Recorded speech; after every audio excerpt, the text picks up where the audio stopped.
வீட்ல சாதம் மீதமாயிருச்சா? ஒண்ணும் கவலைப்படாதீங்க. இந்த மாதிரி ஃப்ரைட் ரைஸ் செஞ்சீங்கன்னா, எனக்கு உனக்குன்னு போட்டி போட்டு கடைசியில நமக்கு ஒரு ஸ்பூன் கிடைக்காது. செய்யலாமா? இப்போ ஒரு கடாயில கொஞ்சமா ஆயில் எடுத்துக்கலாம். ஒரு பெரிய வெங்காயத்த இந்த மாதிரி கட் பண்ணி எடுத்து, பாதி வதங்குனதுக்கு அப்புறமா ஒரு 3 பச்சை மிளகாய் இதோட ஆட் பண்ணிக்கிறேன்.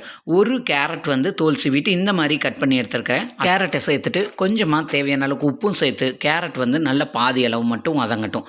வதங்கினதுக்கு அப்புறமா இந்த மாதிரி கேரட்டை ஒதுக்கி விட்டுட்டு, ஒரு 2 முட்டையை இதோட சேர்த்துட்டு, கொஞ்சமா உப்பும் சேர்த்துட்டு, முட்டையை நல்லா வெந்ததுக்கப்புறமா ஃபுல்லாக மிக்ஸ் பண்ணி விட்டுறலாம்.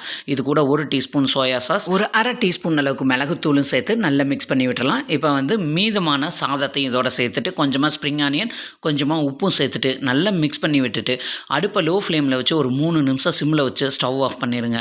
ஒரு சூப்பரான லெஃப்ட் ஓவர் ரைஸில் அருமையான எக் ஃப்ரைட் ரைஸ் ரெடி ஆயிடுச்சு. இந்த மாதிரி லெஃப்ட் ஓவர் ரைஸில் நீங்கள் செஞ்சு கொடுத்தீங்கன்னா நீன்னு போட்டு கடைசியில் ஒரு ஸ்பூன் கூட மிஞ்சாது. கண்டிப்பாக ட்ரை பண்ணி பாருங்கள். வீடியோ பிடிச்சிருந்தா சப்ஸ்கிரைப் பண்ணுங்க.